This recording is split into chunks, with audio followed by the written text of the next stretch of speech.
The government has been holding on to mineral royalties that have grown to more than 7.5 billion Kenya shillings, but was unable to distribute the money due to the failure of the Treasury to conclude a legal instrument required to unlock the funds. Today, the Ministry of Mining and Blue Economy has launched a task force that will work on the royalty sharing framework for up to 10% meant for the communities. The cash pile includes shilling 2.3 billion that is due for payment to county governments and communities. The billions of shillings lying at the Treasury have accumulated over the past 5 years. The Mining Act 2016 requires royalties paid by a holder of mineral rights to be shared by national and county government and communities on a percentage of 70, 20 and 10 respectively. The Treasury is holding 1.5 billion shillings for the counties and 750.39 million for the communities where minerals are exploited. Speaking to the media, the CS Mining and Blue Economy Honorable CS Mvurya said that the Ministry of Petroleum and Mining attributed the situation to a lack of a framework for the remission of royalties shared to the communities and county government. He said that the Ministry and the National Treasury are yet to put in place a mechanism to ensure that the share of the county governments and communities are safeguarded until such a time when structures are in place for sharing collected royalties. The balance of 5.25 billion Kenya shillings is the share of the national government.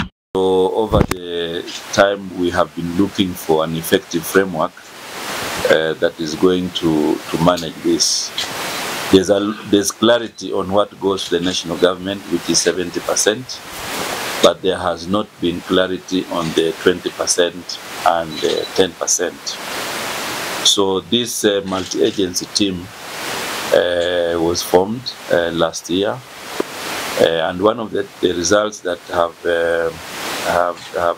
been announced by this team is that the 20% to county government does not require any other framework or change of legislation. And the Attorney General has already advised that 20% to county government is within the Public Finance Management Act, can be managed there. But what we are now encouraging them to do is to make sure that they give us regulations on the 10% to local communities. And I have seen even some of you have been reporting on this matter. So we thought it was important that we clarify this with you, and we also announce officially that we have inaugurated the multi-agency team, which has representation from Ministry of the National Treasury and Economic Planning, the Council of Governors, the Attorney General, Ministry of Industrialization, the CRA, which is the Commission on Revenue Allocation. So it has members from different government agencies of interest to make sure that we are able to get as much input as possible. So as Minister of Mining, we are providing leadership to this process, and we have given this team the next, actually by March, they should be able to have completed their work so that we gazette the regulations and then work with the National Assembly for their implementation. So I think that was why we called you, so that this matter can be very clear to the public. It can also be very clear to county governments. And on the matter of 20%, we will be writing to National Treasury so that then they can begin to disburse this money to the county governments. Yes? My name is Martin. Yeah. I just maybe to clarify the team of obligation. And then I have a follow-up question on that. There were plans to increase the percentage in terms of payment for royalties, especially for raw minerals. Yeah. And giving incentives to those who had money to do that. Yeah. Maybe where do we stand on that? Okay. And probably the moratorium Yeah. which has stalled, especially on the exploration and the are we likely to see the moratorium being lifted anytime soon?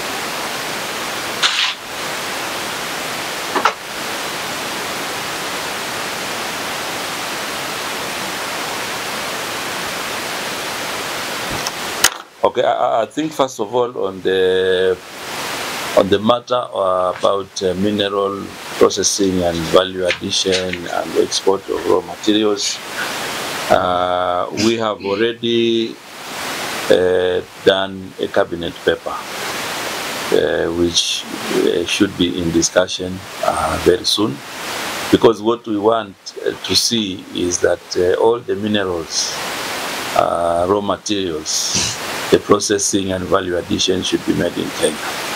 There is no reason, for example, why cement factories should be importing limestone and clinker, while at the same time we have a lot of limestone in Kitui and many other counties.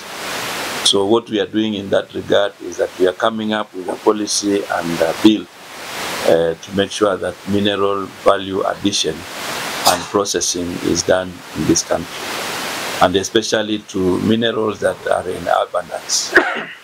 For example, in Vihiga, you have a lot of granite, and people keep importing granite from China. So we want to make sure that we have a framework for value addition and mineral processing, so that we can be able to inspire and create jobs for our people. Because the moment you have mineral processing companies, it means jobs to our young people. So I think in that direction, we've already done a paper which is before cabinet, and anytime we finalize with that, then we will go to the next level of developing a policy and a bill in that direction. I think the other issue of moratorium.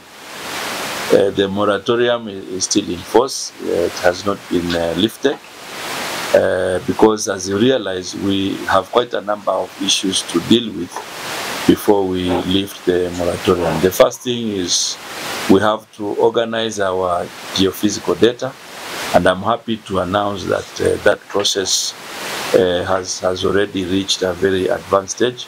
In fact, we've already issued the report on geophysical data and survey. We already have a report in that direction.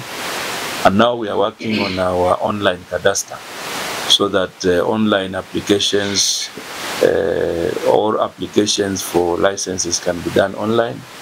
And in the next 60 days, we should be able also to call you for launching of the cadastre. The other thing we are doing is we want to build capacity of our Madini Minerals Lab here in the industrial area, and we are working towards making sure that we have a functional lab. So once we have all these basic pillars completed, and many others that we are working in the background, then we should be able to announce the lifting of the moratorium. The other one was... I just wanted to know the team. This team is a team of 15.